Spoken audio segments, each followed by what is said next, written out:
damai sahabat Oase Rohani Katolik yang terkasih. Apakah hari ini Anda merasa sehat, segar, bugar? Dan yang lebih penting lagi, apakah Anda merasa sukacita dan merasakan kasih Tuhan? Kiranya pertemuan kita akan membawa semakin banyak damai sukacita di dalam Tuhan ya, yang membuat kita semakin sehat, segar, dan bugar. Karenanya selamat bergabung kembali dalam Dialog Iman Katolik berdasarkan bacaan liturgi harian Oase Rohani Katolik. Bersama saya, Magdalena Pinky Berat, dan juga bersama para romo dari Keuskupan Agung Jakarta. Dalam kesempatan kali ini, senang sekali kita akan bersama dengan Romo Jimmy Hendrik Rance Nomad OFM. Halo Romo Jimmy, apa kabar? Halo, salam damai, Pak Pinky dan sahabat Wasir Rohani Katolik yang terkasih. Kabar saya luar biasa baik dan Luar biasa. Terima saya kasih sekali Romo dalam berbagai kesibukannya sudah meluangkan waktu lagi dan lagi ya untuk menemani sahabat Oase Rohani Katolik. Nah, sama. sebelum kita memulai permenungan kita pada hari ini, kami mohon kesediaan Romo untuk dapat memimpin kita dalam doa pembukaan agar kita mendapatkan dan Roh Kudus sepanjang permenungan ini. Silakan Romo. Baik Pinky dan sahabat Wasir Rohani Katolik yang saya kasihi, mari kita siapkan hati dan diri. Kita mohon berkat dari Tuhan agar permenungan pada kesempatan ini membawa buah-buah bagi kita sekalian. Mari kita berdoa. Dalam nama Bapa dan Putra dan Kudus. Bapa yang Maha Baik, kami bersyukur kepadamu untuk kasih dan kebaikan yang selalu dan senantiasa Engkau curahkan kepada kami. Secara khusus Engkau nyatakan kepada kami dalam diri Putramu, Tuhan kami Yesus Kristus, yang lahir di tengah-tengah kami, membawa kebahagiaan dan keselamatan bagi kami sekalian. Kami sungguh bahagia Tuhan memiliki Engkau sebagai Allah kami, yang senantiasa memelihara hidup kami dengan berkat berlimpah. Pada kesempatan ini Tuhan, kami hendak mendengarkan Engkau yang berbicara kepada kami. Maka kami dengan penuh kerendahan hati mohon urapan Roh-Mu yang kudus, agar oleh karena urapan Roh-Mu yang kudus, perjumpaan kami dengan Dikau melalui firman semakin membuka hati dan kesadaran kami untuk menyadari siapakah kami di hadapan, sekaligus juga menyadari dengan baik panggilan dan perutusan kami sebagai umat-Mu untuk mewartakan kasih dan kebaikan-Mu di dalam kehidupan kami. Bapa yang Maha Baik, kami persembahkan perjumpaan kami, permenungan kami pada kesempatan ini ke dalam tangan kasih dan senantiasa memohonkan berkat-Mu, karena Engkaulah Tuhan kami yang hidup dan berkuasa kini dan sepanjang segala masa. Amin. Amin. Dalam nama Bapa dan Putra dan Roh Kudus. Amin. Bacaan yang pertama diambil dari Surat Rasul Yohanes yang pertama, bab 3, ayat 11 sampai dengan 21. Sebab inilah berita yang telah kamu dengar dari mulanya, yaitu bahwa kita harus saling mengasihi. Bukan seperti Kain yang berasal dari si jahat dan yang membunuh adiknya. Dan apakah sebabnya ia membunuhnya? Sebab segala perbuatannya jahat dan perbuatan adiknya benar. Janganlah kamu heran, saudara-saudara, apabila dunia membenci kamu. Kita tahu bahwa kita sudah berpindah dari dalam maut ke dalam hidup, yaitu karena kita mengasihi saudara kita. Barang siapa tidak mengasihi, ia tetap di dalam maut. Setiap orang yang membenci saudaranya adalah seorang pembunuh manusia. Dan kamu tahu bahwa tidak ada seorang pembunuh yang tetap memiliki hidup yang kekal di dalam dirinya. Demikianlah kita ketahui kasih Kristus, yaitu bahwa ia telah menyerahkan nyawanya untuk kita. Jadi kita pun wajib menyerahkan nyawa kita untuk saudara-saudara kita. Barang siapa mempunyai harta duniawi dan melihat saudaranya menderita kekurangan, tetapi menutup pintu hatinya terhadap saudaranya itu, bagaimanakah kasih Allah dapat tetap di dalam dirinya? Anak-anakku, marilah kita mengasihi bukan dengan perkataan atau dengan lidah, tetapi dengan perbuatan dan dalam kebenaran. Demikianlah kita ketahui bahwa kita berasal dari kebenaran. Demikian pula kita boleh menenangkan hati kita di hadapan Allah, sebab jika kita dituduh olehnya, Allah adalah lebih besar daripada hati kita, serta mengetahui segala sesuatu. Saudara-saudaraku yang kekasih, jikalau hati kita tidak menuduh kita, maka kita mempunyai keberanian percaya untuk mendekati Allah. Demikianlah sabda Tuhan. Syukur kepada Allah.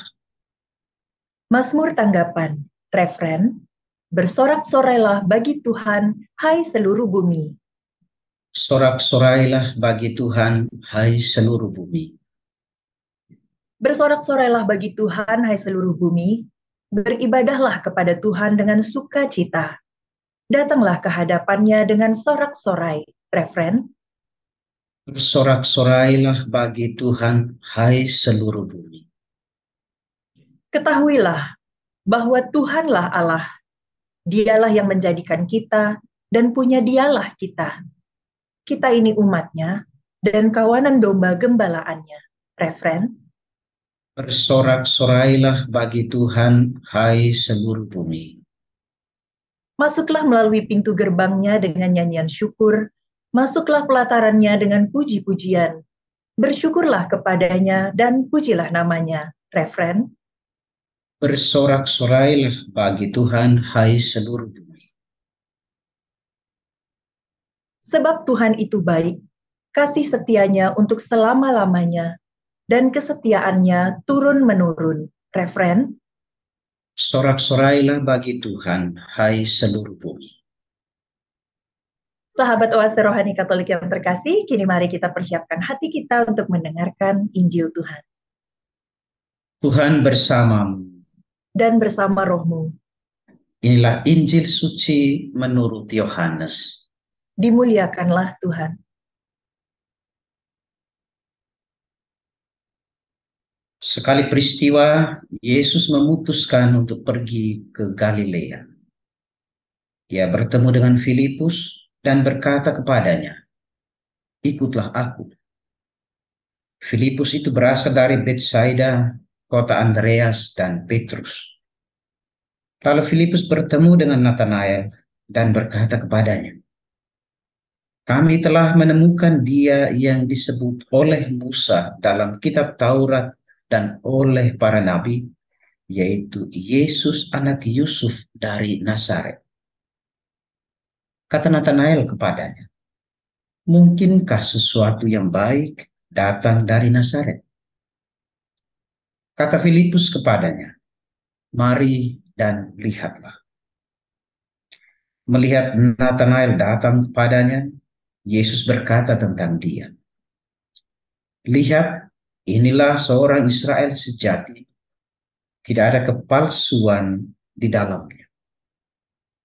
Kata Natanael kepada Yesus, "Bagaimana engkau mengenal aku?" Jawab Yesus kepadanya, "Sebelum Filipus memanggil engkau, aku telah melihat engkau di bawah pohon ara."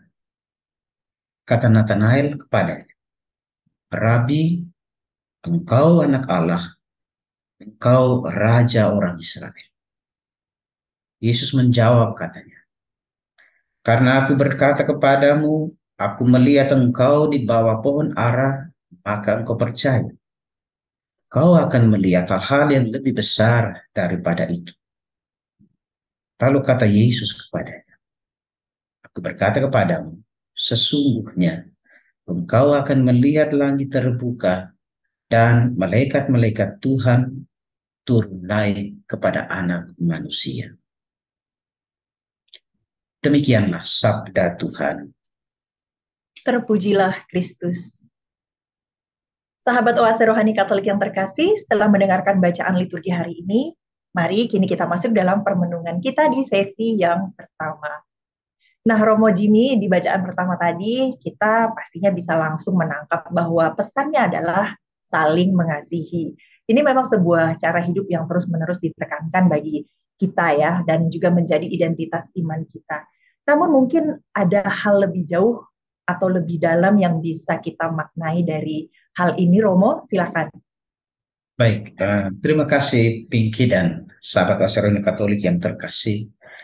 Pinky tadi mengatakan dengan tepat sekali bahwa bicara mengenai kasih itu bukan hal yang asing buat kita. Bacaan yang pertama tadi mengajak kita sekalian tentang apa yang mesti kita lakukan dengan pemahaman kita mengenai kasih. Karena sekali lagi tadi highlightnya adalah bahwa ini bukan hal yang baru. Sejak kecil, sejak di rumah, kita sudah diajar. Kita diajar untuk mengenal kasih. Diajarkan oleh orang tua untuk mengasihi. Dan catatan lebihnya adalah bahwa sebagai orang Kristiani, identitas kita sebagai seorang Kristiani adalah kasih. Karena kita percaya kepada Allah yang adalah kasih. Maka benar seperti yang tadi dikatakan oleh Pinky bahwa ini bukan sesuatu yang asing buat kita.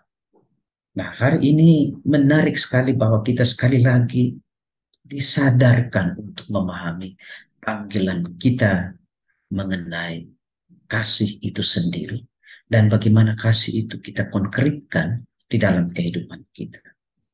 Kalau kita dengar dengan baik bacaan pertama, kita akan menemukan beberapa hal yang coba diamanahkan oleh Yohanes kepada kita. Yang pertama misalnya, kasih itu sejak dari semulanya itu sudah ada, terberikan, dicurahkan kepada kita. Dan dalam bahasa spiritualitas iman Kristiani itu jelas, kasih yang sudah sejak semula itu ada itu datangnya dari Tuhan. Karena iman kita, seperti tadi saya katakan, jelas kita percaya kepada Allah. Karena Allah adalah kasih. Yang kedua, ada beberapa hal yang menjadi awasan disampaikan oleh Yohanes dalam bacaan pertama itu kepada kita. Dia sandingkan dengan peristiwa dalam kitab Kejadian antara Kain dan Habel. Manusia sendiri yang merusak panggilan kasih itu. Itu yang ditanamkan ke dalam dirinya. Apa sih sebetulnya yang merusak? Karena kebencian. Orang tidak puas. Benci itu berarti tidak puas dengan sesamanya. Oleh karena itu tidak hanya merencanakan hal-hal buruk terhadap orang yang dibencinya, tetapi seperti tindakan dari Kain terhadap adiknya Habel sampai membunuh, menyingkirkan orang yang benci. Ini juga menjadi poin refleksi yang sangat mendalam buat kita dalam praktis hidup harian kita. Kita akan lihat pada bagian selanjutnya. Itu hal yang kedua yang disampaikan kepada kita oleh Yohanes minimal dalam pertemuan saya berkaitan bacaan pertama. Hal yang ketiga, kasih tidak diomongkan begitu saja. Kasih itu tidak hanya sekedar teori doang. Tidak hanya sekedar untuk saya sebagai pastor misalnya, tidak hanya sekedar saya khotbahkan. Tidak hanya sekedar saya katakan. Tetapi kasih itu menarik sekali kata Yohanes. Harus dikonkretkan di dalam kehidupan kita dan dalam kebenaran. Ini hal yang sekali lagi seperti tadi Pinky katakan bukan hal yang baru. Selalu sudah kita sadari dan hari ini menarik bahwa Tuhan datang menyapa kita melalui firman-Nya supaya apa yang kita ketahui itu sungguh kita konkretkan di dalam kehidupan kita. Itu mungkin highlight poin pokok dari apa yang disampaikan oleh Yohanes kepada kita dalam bacaan pertama hari ini. Masih dalam situasi Natal, masih dalam situasi tahun baru, kita sekali lagi dihantar untuk sekali lagi saya katakan sadar diri siapakah kita, sadar diri di hadapan Tuhan, dan sadar diri bahwa saya dipanggil untuk tidak hanya tahu tentang kasih itu misalnya, tetapi wujudkan kasih itu dalam bentuk kepedulian terhadap sesama. Tadi menarik dikatakan, kalau orang kemudian mengatakan mengasihi tetapi membenci, dia adalah pendusta dan pembohong. Kata-kata ini kalau kita renungkan, itu menolak sekali. Minimal buat saya itu menolak sekali. Saya dihentak oleh Tuhan untuk sadar. Selama ini, udah benar apa enggak hidup saya? Itu minimal, Pinky. Poin penting yang minimal bisa kita renungkan dalam peristiwa yang berahmat ini. Begitu. Nah, iya Romo, ini kan sudah sering kita dengar ya perintah saling mengasihi ini dan juga terdengar mudah gitu ya. Tapi kalau mau dipraktekkan ternyata cukup menantang ya. Mungkin akan mudah untuk mengasihi orang yang juga mengasihi kita. Tapi Romo, untuk mengasihi orang yang belum tentu mengasihi kita atau justru membuat hal-hal yang menantang perasaan kita gitu ya, itu tidak mudah. Nah, ini apakah memang benar-benar tidak mudah, ataukah ada cara yang bisa membuatnya mudah, Romo? Bisakah di-sharingkan? Ini menarik. Mudah sekali, mungkin jangankan mengasihi, mudah sekali kita bergaul dengan orang yang membuat kita nyaman. Mudah sekali kita mengasihi dan menyatakan perhatian kita sebagai wujud dari mengasihi itu dengan mereka yang mengasihi kita. Bagaimana sebaliknya dengan orang yang melukai perasaan kita? Ya, Bagaimana sebaliknya dengan orang yang membuat kita kecewa, putus asa? Apakah kita masih mampu bertahan untuk tetap mengasihi mereka? Kita bisa mengatakan pada kesempatan ini, saya bisa. Tapi maaf, jangan sampai kita menjadi pendusta. Kata Yohanes dalam bacaan ya, pertama tadi. Itu tidak mudah. Siapapun dia, pasti akan sulit untuk bertemu. Nah, bacaan pertama Rasul Yohanes seperti tadi di bagian sebelumnya, atau juga seperti yang kita dengarkan, dia mencoba untuk menyandingkan dengan apa yang dilakukan oleh Kain terhadap adiknya Habel. Kerap kali kita tahu bahwa mengasihi tidak hanya terhadap mereka yang mengasihi kita, tetapi terhadap orang lain yang bahkan kita tahu dengan baik mereka itu membenci kita. Itu sulit. Mengapa sulit? Tidak hanya soal berhadapan dengan kelemahan manusia kita, tetapi juga kerap kali kita masih membiarkan diri kita itu terpola. Berada di dalam, saya mengasihi dia, apa sih untungnya? Misalnya jangankan dengan mereka yang melukai hati kita, yang membuat kita kecewa, putus asa. Dengan orang yang tidak kita kenal aja itu kita mengambil jarak. Dengan orang yang kita baru ketemu aja kita mengambil jarak dan lain sebagainya. Ini siapa sih? Ngapain juga? Apa untungnya saya harus kenal dia? Gak ada ngaruhnya buat saya. Apa untungnya juga saya menerima dia yang sudah melukai hati saya, membuat saya kecewa. Udah biarin aja. Saya nggak bakalan mati karena kamu. Saya punya prinsip hidup. Otoritas diri saya tidak mau dicabik-cabik oleh karena intervensi dan oleh karena perbuatanmu misalnya. Nah, jelas sekali dalam bacaan. Pertama tadi, yang membuat kita sulit adalah kita mau menang sendiri. Kita mau supaya orang lain bertindak seperti apa yang kita lakukan. Contoh Kain dan Habel menjadi jelas. Kebencian. Kebencian itu melahirkan berbagai macam dendam. Upaya untuk menyingkirkan orang lain. Kebencian kalau dalam bahasa Amsal itu luar biasa dikatakan. Kebencian itu sama seperti penyakit yang menyerang sumsum tulang. Yang kemudian busuknya dari dalam. Dan kemudian akhirnya, ya kalau busuk dari dalam sudah jelas. Cara hidupnya juga menjadi, maaf, saya pakai pilihan kata busuk. Cara hidupnya juga menjadi tidak baik. Sebetulnya memang tidak mudah. Tetapi kita bisa lakukan itu. Apa untungnya kita menerima orang lain yang misalnya mengecewakan kita? Apa ruginya? Maaf, apa ruginya kita menerima dan mengasihi, termasuk juga mereka yang menyakiti hati kita, mereka yang kita tahu menolak, mereka yang kita tahu membenci kita, mengecewakan kita terus-menerus. Apakah kita rugi mengasihi mereka? Tidak. Kita bahkan akan rugi. Hidup kita akan menjadi sangat tidak tenang kalau lalu kemudian kita ikuti cara hidup mereka. Ketika mereka membenci kita, kita ikut benci. Tidak akan pernah bebas. Tidak ada satupun manusia di dunia ini yang akan bebas kalau kemudian dia memendam kebencian. hmm, Dia memendam dalam dirinya itu dendam membara terhadap orang lain. Atau dia membalas apa yang dilakukan orang lain terhadap dirinya yang tidak baik. dia justru kemudian akan semakin memenjarakan diri. Dia kemudian menjadi tidak damai. Lantas kalau kita tahu bahwa dengan membalas yang jahat dengan jahat, apakah saya bebas? Kalau kemudian tidak, hal itu tidak membuat saya damai, kenapa saya harus lakukan itu? Hmm. Kalau hal itu membuat saya kemudian tidak tenang, kenapa saya harus terus lakukan itu?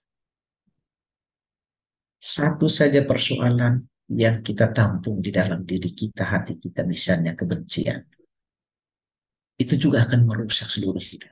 Konsentrasi kerja kita juga tidak akan baik, tidak akan Iya, maksimal.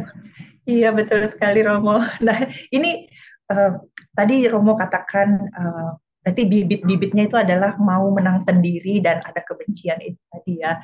Itu. Sekarang adakah Romo hal yang bisa kita praktekkan, terapkan gitu ya, untuk menghindari bibit-bibit dari mau menang sendiri, bibit-bibit dari kebencian itu agar tidak keburu tumbuh atau keburu meluas dalam hati kita, Romo? Ada yang bisa di-sharingkan? Terima kasih Pinky dan sahabat Wasirahani Katolik yang terkasih. Apa sih sebetulnya yang mesti kita buat? Ini pertanyaan yang sangat mendalam dan bagi saya yang mesti kita lakukan adalah kesabaran, kerendahan. Saya selalu percaya bahwa orang yang sabar itu disayang Tuhan. Itu tidak mudah betul. Kalau kita lanjutkan lebih lebih lagi, orang yang sabar disayang Tuhan, orang yang disayang Tuhan mendapatkan berkat. Orang yang mendapatkan berkat hidupnya akan dipenuhi dengan kekuatan yang bahkan di luar dugaan. Kenapa saya mampu mencintai dia, mengasihi dia, menerima dia? Hmm. Jadi itu kesabaran, kerendahan hati. Dan yang berikut, kita juga mesti menerima kelemahan orang lain. Kerap kali membuat kita tidak sanggup untuk menerima dan mengasihi dengan baik adalah kita tidak mau atau tidak sanggup untuk menerima kelemahan sesama kita. Hmm. Kita lebih banyak melihat kelemahan sesama kita lalu kemudian akhirnya, apalagi kelemahannya ada menyentuh hati kita, menyentuh diri kita, waduh, udah jelas kita merencanakan hal-hal yang tidak baik. Ingat, dosa itu bukan hanya melalui perbuatan. Dosa itu sudah jelas dalam iman Kristen, mulai dari pikiran. Kita berpikir tentang orang lain, merancang orang lain, merancang kejahatan terhadap orang lain. Itu sudah dosa. Hmm. Baru merancang aja sudah dosa ya, Romo. Baru merancang, belum melakukan ya, Romo. Belum sampai pada tindakan. Itu udah Belum dosa, sampai. apalagi sampai pada Hmm. tindakan. Seperti Hmm. yang tadi ya dalam bacaan pertama, yang dilakukan oleh Kain terhadap Habel adiknya. Ya. Sikap-sikap kita udah jelas. Membunuh tidak lalu berarti ya gorok orang mati enggak. Dengan kemudian sikap cuek, malas tahu, tidak mau peduli terhadap orang lain. Saya udah bertentangan dengan ajaran kasih. Ya. Maka mari kita selalu sabar. Mari selalu saya percaya Pinky dan sahabat Australia Katolik. Orang yang sadar diri tentang siapakah dirinya. Dia akan tahu menempatkan diri dengan tepat. Dia akan tahu menempatkan diri secara bijaksana. Apa yang mesti saya lakukan? Toh ketika berhadapan dengan orang yang menyakiti melukai hatinya, dia tidak akan pernah tegar sedikit pun untuk menerima itu dan membalasnya dengan kasih dan kebaikan. Mungkin ini juga menjadi panggilan. Tadi jelas, kasih itu jangan diomongkan, diwujudkan dalam perbuatan yang konkret. Keuskupan Agung Jakarta selalu setiap misalnya dalam ardas jelas. Kita dipanggil untuk semakin mengasihi, peduli, bersaksi. Nah, apa yang mesti kita lakukan? Apakah selama ini kita sudah sungguh mewujudkan panggilan gereja? Yang kita tahu dengan baik bahwa saya selalu dipanggil untuk mengasihi dengan baik pada siapa. Apakah itu sudah kita wujudkan? Jangankan dengan sesama, mulai dari keluarga kita, dari dalam rumah kita. Dekat ya. Nah, suami dan istri, anak dan orang tua, itu kerap kali harus kita sadar, harus kita terima, harus kita akui bahwa misalnya antara mertua dan menantu kali juga itu bahkan mulai muncul bibit-bibit kebencian. Nah, Iya, Romo. Baik. Aduh, ini sebuah dialog yang luar biasa, Romo. Semoga ini juga mengingatkan kita bersama-sama ya dalam kesempatan kali ini untuk tidak membiarkan bibit-bibit kebencian, bibit-bibit mau menang sendiri itu tumbuh. Dan tadi kalau kita boleh tarik satu garis kesimpulan gitu ya dari pesan utama bacaan pada kesempatan kali ini di mana kita diminta untuk saling mengasihi, kita akan sulit mengasihi jika kita punya itu tadi bibit kebencian dan juga mau menang sendiri, tidak peduli gitu ya. Tapi ada cara yang bisa kita lakukan, yaitu seperti yang Romo sebutkan tadi, kita belajar untuk selalu sabar dan rendah hati. Di mana pada saat kita mampu untuk menjadi sabar, maka kita juga akan mendapatkan kekuatan yang bukan datangnya dari kita ya Romo ya, bahwa kita mampu melakukan hal-hal yang mungkin dianggap oleh dunia tidak mampu dan tidak seharusnya bisa dilakukan, tapi ternyata kita mampu karena kita mendapatkan kekuatan ilahi. Kemudian juga tadi Romo sebutkan bahwa kita terus-menerus rendah hati untuk mampu menerima kelemahan orang lain. Dan dengan cara seperti itu, jika kita terus-menerus usahakan atau lakukan, maka kita akan mampu menempatkan diri dan kita juga tahu siapa kita di hadapan Tuhan dan di hadapan sesama kita. Dan dengan demikian kita semakin mampu untuk mengasihi sesuai dengan pesan Keuskupan Agung Jakarta ya Romo. Nah, sayang sekali untuk sesi yang pertama harus sampai di sini Romo. Sahabat Oase Rohani Katolik, jangan kemana-mana, tentunya pembicaraan kita, permenungan kita, dan juga dialog kita akan kita lanjutkan kembali di sesi yang kedua. Tetaplah bersama kami.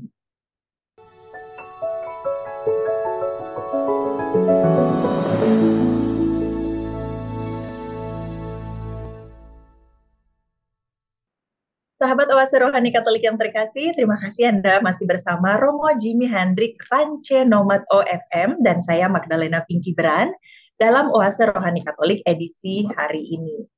Sebelum kita lanjutkan permenungan kita di sesi yang kedua, saya mau mengajak Anda untuk mengirimkan berbagai masukan atau juga mungkin sharing iman lewat email orkkaj2021@gmail.com atau bisa juga langsung menghubungi nomor telepon 0881 0215 33438. Semoga dengan masukan atau juga sharing iman Anda akan semakin banyak umat beriman yang mendapatkan berkat lewat Oase Rohani Katolik. Nah, sekarang mari kita masuk ke sesi yang kedua. Romo Jimmy, tadi di sesi yang pertama sungguh luar biasa kita mendapatkan sebuah pemahaman di mana kasih itu tidak hanya diucapkan, tapi harus dilakukan. Nah, pada saat dilakukan ini agak susah gitu ya ternyata. Tapi ada caranya untuk kita bisa dan sanggup melakukannya, karena kekuatannya bukan datang dari kita, tapi kekuatannya datang dari Ilahi. Kalau kita mau menjadi lebih sabar dan mau menjadi rendah hati untuk menerima kelemahan sesama kita.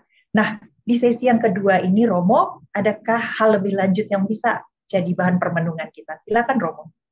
Baik, terima kasih Pinky dan sahabat Oase Katolik yang terkasih.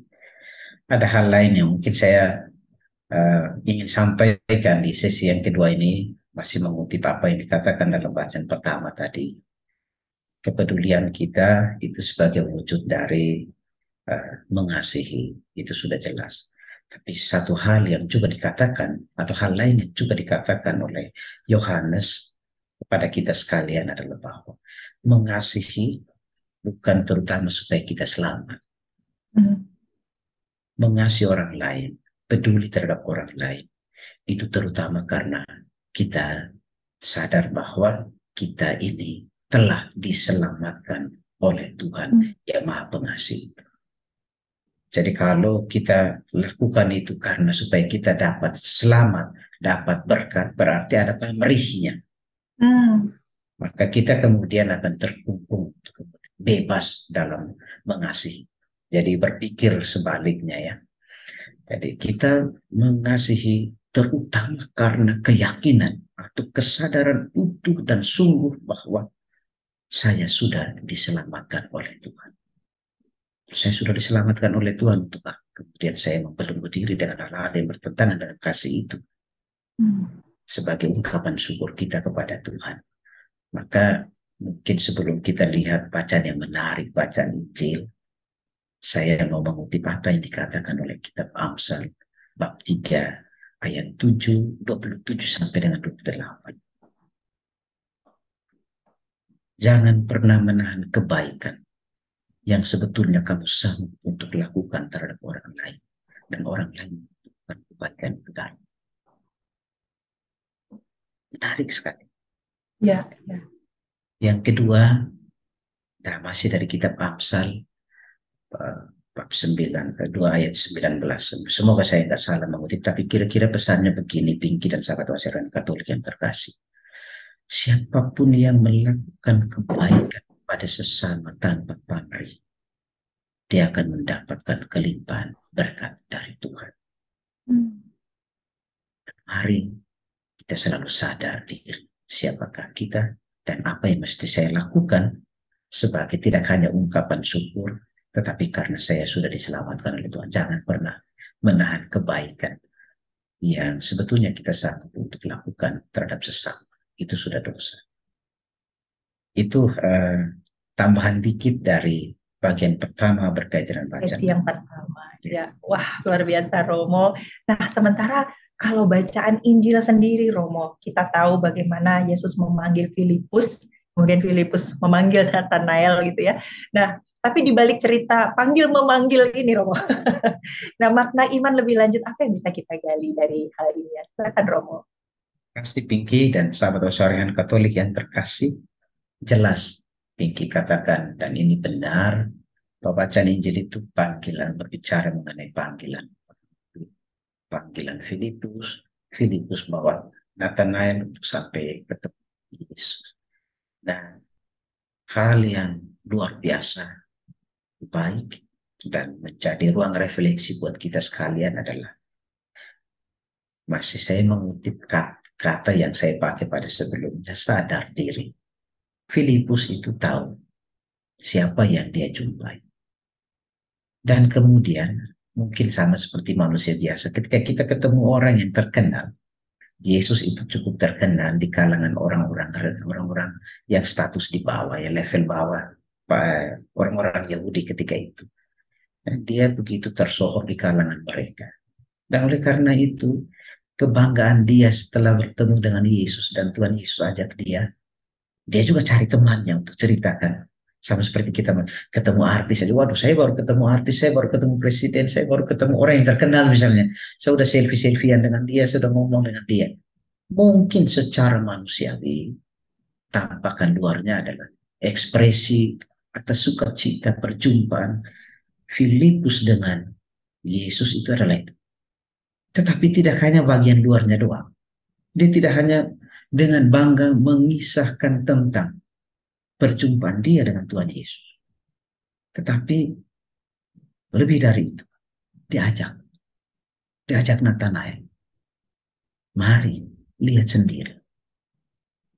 Dan justru perjumpaan itu tidak hanya mengubah Filipus, kemudian membuat Filipus menjadi muridnya, pengikutnya, tapi perjumpaan misalnya ketika dia bawa Nathanael kepada Yesus, perjumpaan itu juga mengubah seluruh pemahaman dirinya, tidak hanya mengenai kota Nazaret tadi ya, tetapi tentang sikap dia, tentang pengetahuan iman dia, karena tadi dikatakan dia ini orang Israel sejati.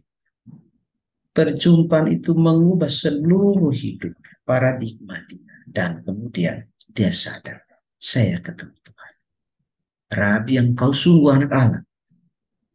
Dan dia memberikan dirinya untuk mengikuti Tuhan Yesus. Ini sebuah pengalaman iman yang luar biasa mendalam. Panggilan itu berangkat dari sebuah perjumpaan. Perjumpaan itu meneguhkan dan bahkan mengubah seluruh hidup seseorang.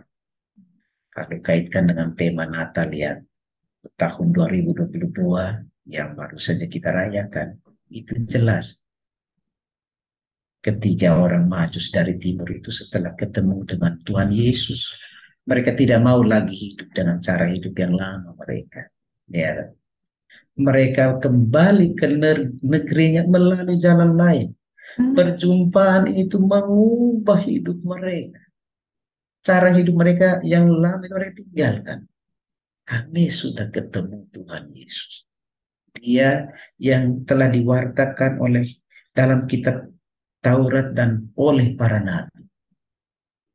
Mengubah hidup mereka, mereka menyediakan dirinya menjadi pengikut Tuhan. Nathanael yang awalnya dia skeptis, dia ragu, tapi ketika ketemu Tuhan Yesus, Tuhan bahkan sudah lebih dahulu mengenal dia, dia kaget. Perjumpaan itu meruntuhkan seluruh keraguan dirinya, tidak hanya tentang kisah yang dia dapat dari Filipus, kami sudah ketemu Mesias, tapi juga anggapan dia, menganggap rendah, menganggap remeh. Nazaret itu apa sih? Bagaimana mungkin? Apakah ada yang lebih baik dari kota Nazaret itu? Iya Romo, ini jadi penasaran juga dalam konteks ini mengapa ya pada saat itu Nazaret itu sepertinya bukan suatu tempat yang diperhitungkan dan kaitannya dengan kita saat ini mungkin apa ya yang bisa kita relasikan gitu ya Romo. Baik, terima kasih Pinky. Sahabat Wasi Rohani Katolik yang saya kasih. Pertanyaannya benar, tepat sekali Pinky. Ada apa sih dengan kota Nazaret sampai kemudian Iya. orang saya katakan orang sekali Nathanael karena catatan Tuhan Yesus tadi. Dia ini tidak ada kepalsuan di dalam dirinya. Dia ini orang yang baik yang suka merenungkan firman Tuhan hukum Taurat. Dia tahu dengan baik apa pesan hukum Taurat. Dan oleh karena itu mungkin kesaksian dia terhadap Nazaret itu memang tidak diwartakan, tapi dikatakan bahwa dia akan lahir di Lehem misalnya, atau di kota itu tidak disebutkan secara jelas bahwa kota Nazaret itu adalah tempat kelahiran Yesus misalnya, atau Mesias yang dinubuatkan oleh para nabi, dituliskan di dalam kitab Taurat misalnya. Tetapi terutama yang kedua adalah Nazaret ini cara hidup penduduknya itu secara moral itu buruk. Bagaimana mungkin orang-orang yang hidupnya udah jelas tidak jelas, lahir orang Mesias, lahir yang terurapi, lahir penyelamat yang sedang mereka nanti-nanti. Enggak mungkin itu enggak masuk di akal. Orang yang hidupnya buruk, kota itu jelas, itu tidak diperhitungkan, kampungan banget. Kok masih ada orang yang baik dari situ? Tadi Pinky mengatakan, lantas refleksinya apa untuk kita? Itu sudah jelas sekali. Sudah jelas. Karena kali itu kita sama seperti Nathanael ya. Mudah menilai orang berdasarkan latar belakang, berdasarkan tampilan luar, berdasarkan hal yang artif. Wah, ini cukup menohok nih Romo. Ya, apalagi sekarang pada saat kita berbicara tentang betapa pentingnya first impression katanya gitu ya, kesan pertama ya. Nah, justru ini menantang kita ya, peristiwa Nathanael ini. Silakan Romo. Jadi kalau mau jujur masing-masing kita itu setiap kali itu dengan sangat mudah kan gampang menilai orang. Lihat dia, kenapa sih dia berpakaian gini? Oh ya karena begini sih. Atau juga apalagi menyebut latar belakang orang. Dia dari mana? Dia seperti apa? Dan tidak hanya gampang untuk menilai itu, lalu kemudian memvonis dia sebagai yang tidak benar. Memvonis dia sebagai yang dipenuhi dengan buruk, busuk, dan lain sebagainya. Padahal kita belum tentu benar menilai orang lain hanya karena hal-hal tampilan luar, hanya karena hal-hal yang artifisial. Pengenalan kita terhadap sesama, terhadap orang lain, itu kemudian bisa diruntuhkan oleh karena penilaian kita terhadap orang lain yang tidak baik dan tidak benar itu bisa menjadi runtuh karena perjumpaan dengan sesama. Maka jangan pernah gampang untuk menilai orang lain dengan sendirinya kita berdosa. Karena kalau kita gampang untuk menilai orang lain hanya karena tampilan, hanya karena latar, hanya karena dia suku, agama atau apapun namanya, itu kita sudah berdosa. Kita tidak melihat, bahkan kita menutup hati dan diri kita untuk menyadari dengan baik bahwa ada Tuhan yang berdiam di dalam diri. Ada Tuhan yang selalu melindungi, berjalan bersama dengan dia yang sedang kita nilai yang tidak baik dan tidak benar. Kita tidak sampai di situ. Yang penting saya puas. Kita kemudian ketika lihat tampilan orang luar, bahkan kita mempengaruhi orang lain juga untuk mencibir dia. Tahukah orang ini? Ini dia kemarin begini-begini. Padahal kita ikut memvonis Tuhan yang sedang ada dan berdiam dengan kasih yang luar biasa di dalam diri sesama saudara. Jangan pernah gampang untuk menjatuhkan penilaian yang sudah jelas tidak baik, tidak tepat terhadap orang lain. Dan terbukti dari apa yang dikatakan oleh, apa yang dilakukan oleh Nathanael. Perjumpaan itu membuat dia tahu. Dan akhirnya menerima. Dan tidak hanya menerima, dia berikan dirinya menjadi pengikut Tuhan. Saudara-saudari, jangan gampang untuk menilai orang lain. Pesannya sangat kira-kira itu pesan dari perjumpaan Ya. skeptis. Aduh, terima kasih sekali Romo. Nah, sekaligus juga tanpa terasa ya, waktu sudah berada di ujung sesi yang kedua gitu. Sebagai penutup dan juga kesimpulan dari sesi kita yang kedua ini dan juga secara keseluruhan, adakah Romo yang bisa menjadi patokan kita, ukuran kita gitu, agar kita dapat melihat lebih daripada sekedar penampilan luar gitu, agar kita tidak gampang silau dengan tampilan luar atau latar belakang yang begitu luar biasa gitu, dan juga tidak gampang menghakimi pada saat kita melihat tampilan luar yang biasa saja atau latar belakang yang biasa saja. Adakah yang bisa kita jadikan pegangan Romo, dan ini akan menjadi penutup dari sesi kita yang kedua. Silakan Romo. Banyak hal yang sudah disimpulkan dengan baik.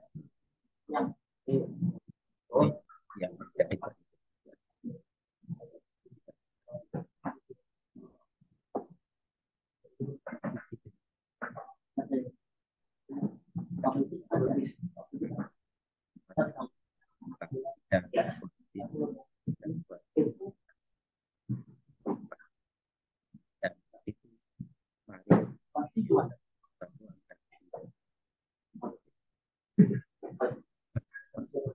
tidak hanya firman Tuhan. Ketika kita bersama-sama merenungkan firman Tuhan pada kesempatan ini adalah perjumpaan kita dengan Tuhan yang mengajari kita, menuntun kita untuk bagaimana kita berlaku baik dan benar. Tapi juga mari cara hidup kita, lalu kemudian perjumpaan kita dengan sesama kita harus membawa damai. Orang lain akan tahu bahwa ada Tuhan yang ada dalam diri kita kalau cara hidup kita itu menenteramkan, mendamaikan. Jangan sampai cara hidup kita justru membawa kesulitan dan penderitaan bagi orang lain. Tutur kata saya, pikiran saya tadi di bagian pertama, bahkan ketika berpikir saja yang tidak baik tentang orang lain, itu sudah dosa. Mari kita mulai dari pikiran kita. Cara hidup kita, pikiran kita, kata-kata kita, tindakan kita harusnya mendamaikan. Ini panggilan yang melekat dalam diri kita. Kalau saudara tidak mampu untuk membahagiakan orang lain, jangan pernah buat orang lain susah karena cara hidup. Jangan buat orang lain menderita hanya karena pikiranmu yang tidak baik, tutur katamu, sikapmu yang tidak baik terhadap orang lain. Ingat, kita telah lebih dahulu diselamatkan oleh kasih yang luar biasa pada pertama kali. Kita dipanggil untuk membawa sesama mengalami kasih itu dengan perbuatan baik kita. Mungkin itu yang bisa kita lakukan, sederhana sekalipun, tetapi itu amat bermakna di hadapan Tuhan. Tahu Nathanael dia sedang buat apa. Kita tidak bisa memasang topeng di hadapan Tuhan dengan kepalsuan hidup kita. Kita mungkin bisa bertindak memasang topeng fanatik atau macam-macam hal di hadapan sesama munafik. Tapi tidak untuk Tuhan. Tuhan tahu kita. Ini yang tadi di awal saya katakan, sadar diri kita. Sadar diri. Kita tidak bisa bersembunyi di hadapan Tuhan. Dan karena sadar diri, kita akan tahu menempatkan diri, bertindak dengan baik dan benar. Apalagi sebagai umat Kristiani, umat Katolik yang memiliki Allah yang adalah kasih. Kebanggaan kita sebagai seorang Katolik itu adalah itu. Kita lakukan itu. Benar, kita punya kelemahan. Tapi seperti tadi, buka hati untuk Tuhan, Tuhan pasti membuatkan. Sehingga hal baik akan keluar dari kehidupan kita. Begitu Baik. Pinky dan sahabat masyarakat Katolik yang saya kasih.